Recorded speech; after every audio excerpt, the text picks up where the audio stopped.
Hi, everybody. Today we are checking out not one, not two, not three, but give me 1 second. Give me 1 second. Just a second. We're close. We're so close. But four. I want to throw it.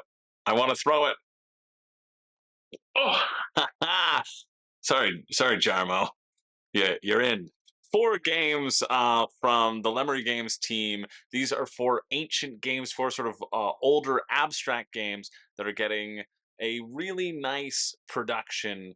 And if you don't know, Lemery Games team, I like them for a few reasons. Number one, because they are Pablo's mother and father, and if I say anything bad about Pablo, You say yeah, anything bad about my mommy and yeah, no, daddy, I'm I'ma doing it. whack you. Now tell them about the games. Yeah, I Tell will. them I will about the tell. I games. was They're just about to doing an tell him. amazing I thing was here. just about to It's tell him. Number incredible. two is they had one of these games already on Kickstarter, Bagh Chal, which is down here. Bagh Chal, which was on Kickstarter, which was really unique in that it was a pay what you want Kickstarter. The pair behind Lemery Games are huge travelers, and they've traveled all over Asia, and they've really found a love for the older abstract games. And so because of this, they wanted to bring it back, but they didn't just bring it back. They brought it back in a pay what you want fashion. So you could get a copy of Bug Child. They were like, listen, it costs around this much, or I forget however much it was. They're like, so we kind of need you to pay $8 at least to just cover our costs, not to mention like this and marketing and whatever. And we want to also send a whole bunch to schools and print a bunch of extra copies. And it ended up working out. They ended up making a little bit more than than they needed to, which was great. And it's great that they didn't lose money. They're like, listen, you can get a game for $1. We will send you a game for $1.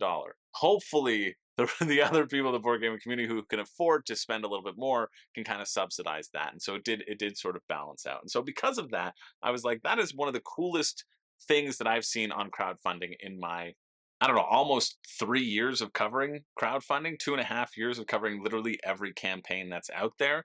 And so I ran into them at PAX and they said, hey, we got this little prototype. And I was like, you know what, just give it. Just give it to me. I'll take it home. I'll do some coverage on it. And then you can save on the shipping as well. So what I'm going to do is kind of go through the four different games, what they are all together, what you can get. And if you do get all four in the Kickstarter, then you can get this really friggin' bomb collector's box. But if you only want one, that's okay too, because they're going to have another pay what you want option, and you can choose which of your favorites you want to try out. So I'm going to cover all of them, including Bug Chal, which I've covered at some point on the channel, but I don't have a designated video. So I'm going to explain how all of these games play, and then I'll tell you my thoughts and sort of my ranking of each one. Well, probably as we go along. But this box is so friggin' cool. Like, oh, I love it. So let's start. Let's start with Bagh Chal, right? Bagh Chal is from Nepal. These are all ancient games of Asia. So we have Nepal, Mongolia, Japan, and Korea, which I also think is really cool.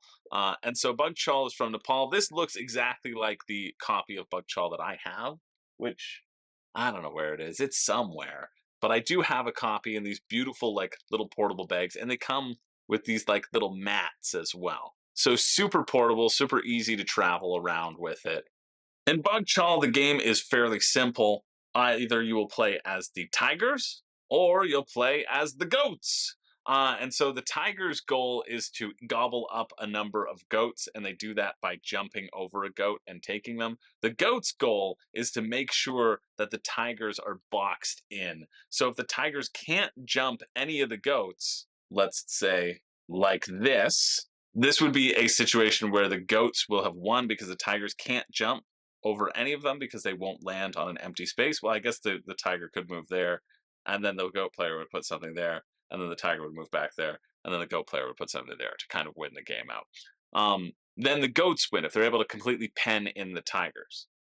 Yeah, so if the tigers capture 5 goats before that happens, the tigers win. If the goats manage to pen them all in, the goats win. And if you take the same move 3 times in a row, well, then nobody wins, and you just say, okay, it's a draw. We'll just start again. I like this game a lot because there's some sort of inherent asymmetry to it. I thought it looked really neat. I just love the friggin' production quality of this stuff. Like, I'm not one for abstract games, but this is something that just like really turns my crank, something you can pull out very quickly. I love the cloth board. I love the cloth bag. Like, these are my sort of portable style of games, and I really they don't need to go back into that bag. They can just go back into here. I really appreciate that about this style of game. I think Bagh Chal might be number two out of these four. Maybe number three, but probably number two in terms of my own personal enjoyment. But yeah, I think it's a fun little back and forth, and I like that there are two sides of it all, which I think is cool.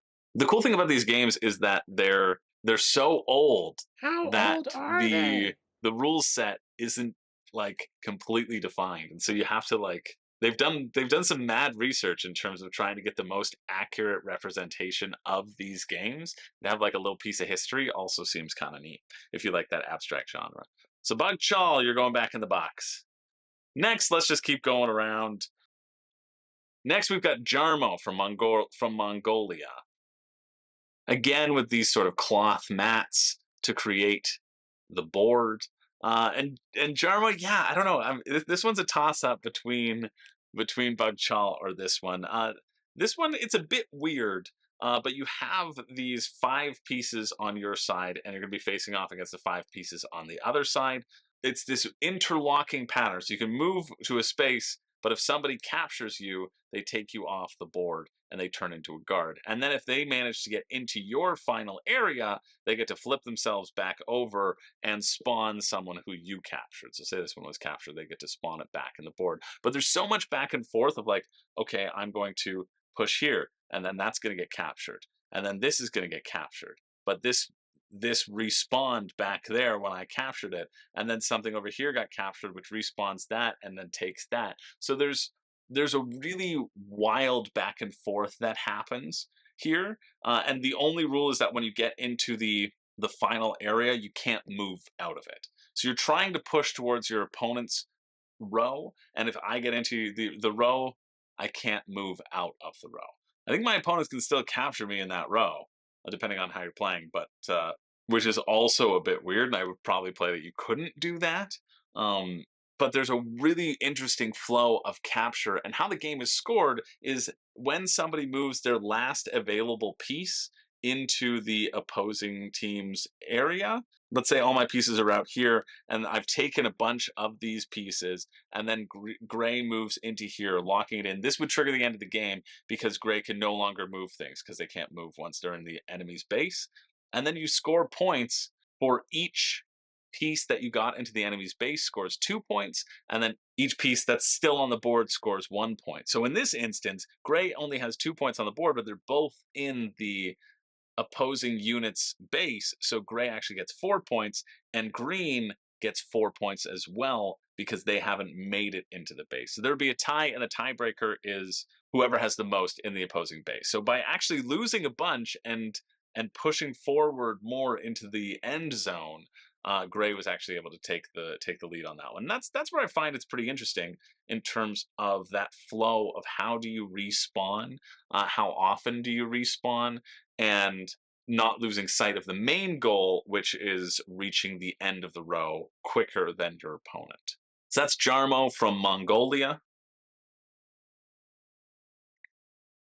Next, we can either cover my favorite or my least favorite. I'm not going to tell you which one this is until I get through the explanation, so you're going to have to guess. But this one is Ute from Korea. It's oriented this way because that's sort of facing up.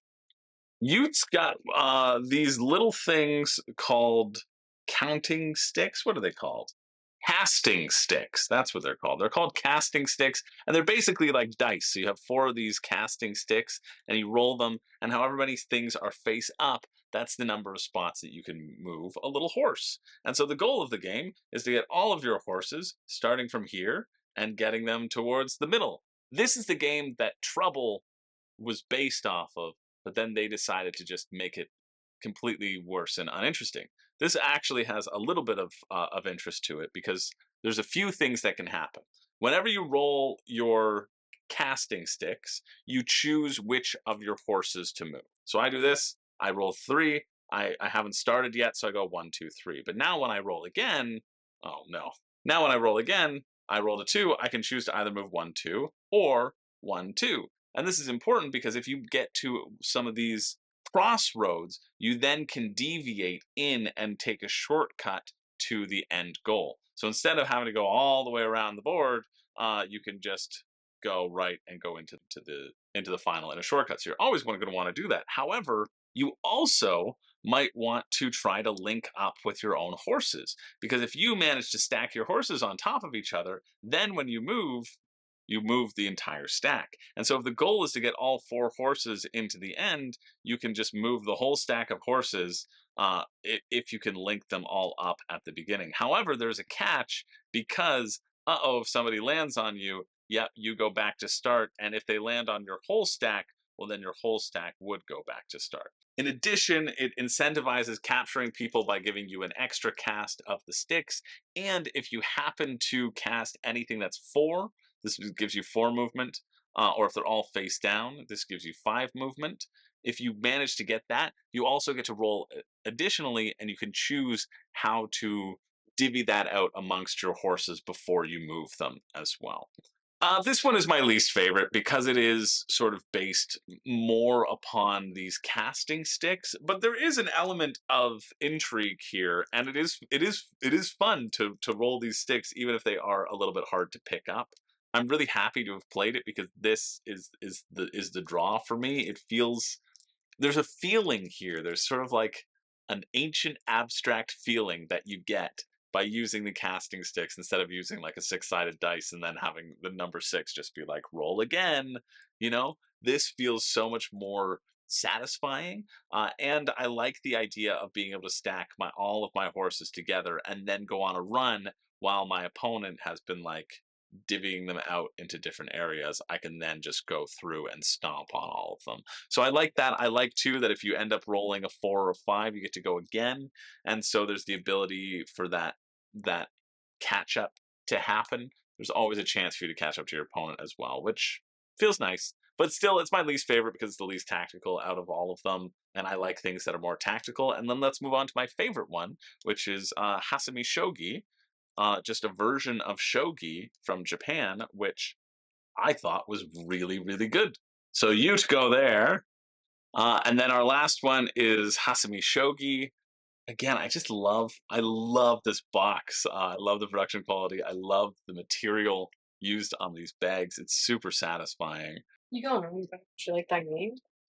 No, I'm giving a descriptor of it. I'm looking at the positives and the negatives, as I always do.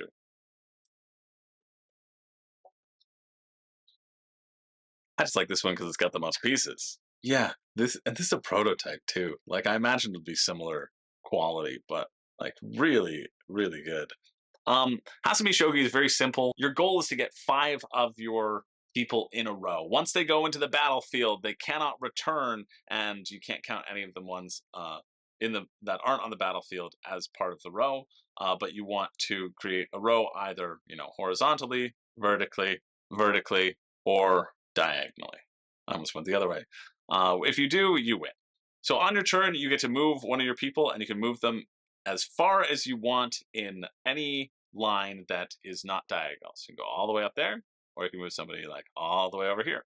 And that's it. You're also going to try to take out other players' pieces, because if you happen to sandwich a row that's already being started, you actually get to take all of those pieces off the board and capture them. And so that's where it really comes into play, because you don't want to set your line up too soon. You want to be capturing other people and jumping back and forth and taking other people out, and not setting yourself up for a horrible capture.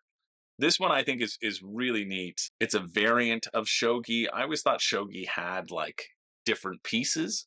These are all sort of the same piece. They do the same thing. But I really like this strategy in terms of how you maneuver. How do you expose yourself, right? If he goes there, then you go there, and it gets captured. But maybe he's setting things up. Also, you can move yourself into a place where you would have been captured and you're not captured. So if that person moves into there, they're safe, and then someone else has to try to like block a capture, right? So if I put myself there, then I couldn't be captured. In addition, you can also hop over somebody. So you can hop over somebody and then capture them as well. So there's a lot of ways to maneuver on this board, and it's for sure my favorite. It feels the most tactical. I like this a ton more than Bagh Chal, and all of them. This is by far my favorite one, just because I really like the back and forth that happens there. It was quite a fun time. Yeah, but this one's my favorite by like a significant mile. So if you're only interested in doing the pay what you can and getting one, my recommendation would be to get this one. But if you want the cool box and with all the other ones, see the little cavern that it goes into, right? It's just the 4 boxes goes down. Then you can check out their Kickstarter. That's pretty much it. That's coverage of the game. Those are the order in which I like them. Ute is my rank number 4. It reminds me too much of Trouble, you know, and I've played enough of that in my youth. Jarmo, I think, falls below Bagh Chal. I really like Bagh Chal, and Jarmo, the flow feels a bit weird. I understand the flow of Bagh Chal a little bit better. And then finally, Hasami Shogi is really good. Yeah, super fun. And the pieces, you get more pieces with this one, right? Like, yeah, I just like this is delightful to feel, which is also something that you get with these awesome like cloth maps or cloth boards that you don't often get in. It's like getting a playmat. It's like getting a playmat with your pay what you can game. I want I want Tomas and Christina to make money off of this. I think they deserve it because they put this effort into designing all this stuff and getting the quality and sourcing the manufacturer and like doing the legwork. They're also going to be donating more to schools as well, if I check my notes. Yeah, it says we'll donate games to schools and NGOs after the campaign using their own funds. So anything that they raise, like some of that's going to go towards donating a bunch to schools. They're also just like lovely stand-up great people who just seem to be doing this for the supreme passion of it and bringing the ancient games of Asia back to the table. This is a really wonderful project that I think you should check out. Especially just for the pay what you can. Like, get Hasami Shogi, okay? If you don't want the box, like if you're not a huge abstract fan or you don't want this as like a historical piece, you know, which I can understand, just do the pay what you can. You won't get a box, like you won't even get one of these boxes. It'll just come in a bag. Like that's what my Bagh Chal is, in a bag. But throw down, I don't know, $1 or $5 or whatever you want more than the cost. Make sure you cover the cost. And then throw down what you can afford. And I think Hasami Shogi's fun. That's one I pull out for sure. Anyway, that's the overview. There's an overview in case you weren't aware of it. Now you are. Hopefully that was interesting to you. And if it wasn't, well, you've made it this far, so you must have been interested in at least something. I appreciate you all being here. My name's Chris George. I don't have a catchphrase, but I do have to run before Pablo realizes I like these more than his. What game. are you saying about me, What? wise No, guy? I didn't say I'm anything. gonna whack you. Gotta go. Why are you